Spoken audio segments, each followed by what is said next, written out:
our members are working hard every day of their 6 days a week, 7 days a week. They're not getting any breaks. At the end of the day, they're coming in and they're realizing every week that pay is short. All we're asking this company to do is pay our employees for what they're doing. Right? We do understand what's going on out there, and our membership is there. We're 24, 7 days a week. All right, we're getting tired, and we're not getting paid fairly. Okay.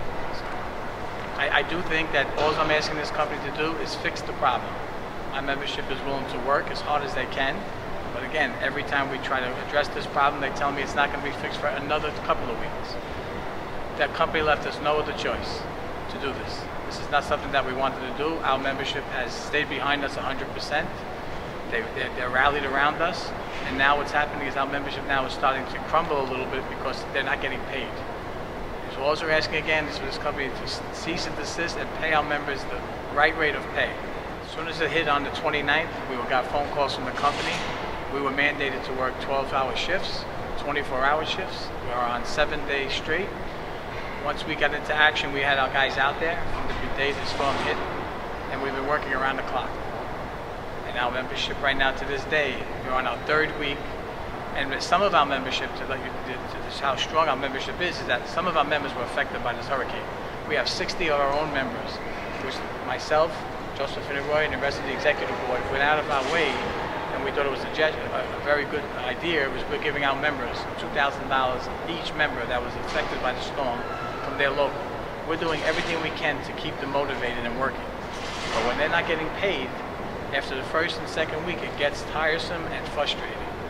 So our membership has been great. Myself, Josephine, Constance Bradley, Frank Sinque, our executive board has been out there every morning greeting our membership at 6 a.m. and we're there at the nighttime, whatever they need.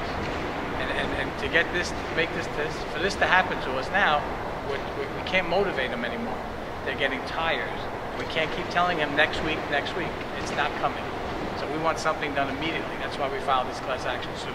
We are very, very conscious of what's going on out there. We are seeing horrific things that are going on.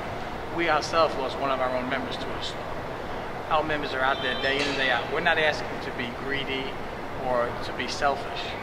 We're out there all day long. I see the injuries that are out there, the deaths that are out there. It is definitely something that I hope will ever happen again. But I can tell you right now that we're not asking for being selfish. We're out there working, and all we're asking is for a fair day's pay and a fair wage. And the problem with this is our overtime has been compromised because of a new system that they put in at the wrong time. We have quite a few members who are in our gas operations areas who are very important to be there because of their knowledge and their understanding of our gas system, who tell their families, I will be there when I can. Meanwhile, their spouses are taking care of all they can, the flooding, the FEMA, and so on. But they're asking their families to understand that they're not going to have to do this for much longer. Several members have had horrific homes, the damage, the impact of having to move from what you knew what was to something new. In addition to that, like myself, I've had family members have to move in with me temporarily due to the tragedy, and they are again also dealing with that.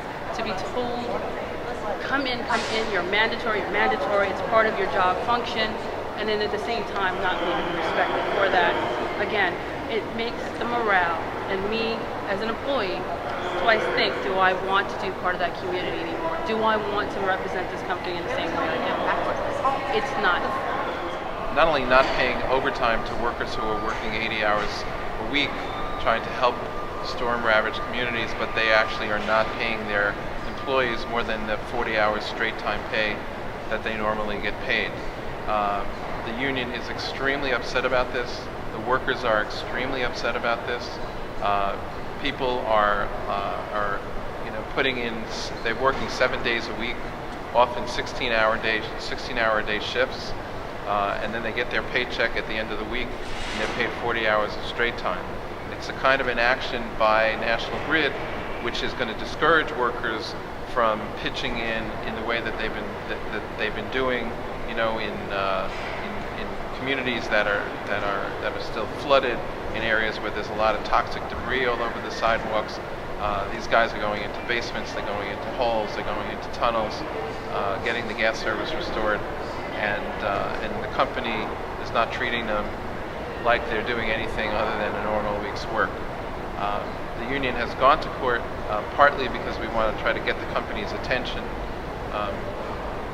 to address this problem, and partly because we're telling our members that we're seeking the penalties that the federal court will give to an employer who doesn't pay overtime pay. And understand, we're not just talking about overtime. They're actually, people are working 80 hours and getting paid for 40, and they're supposed to get paid for 40 hours of overtime. They're actually getting 40 hours in pay. So we filed this, we've served it on the company, we've given notice to the company that we're going to seek the maximum penalty allowable by law. And we're doing it also in part because we want the workers to stay in the field and know that they're not going to get shorted.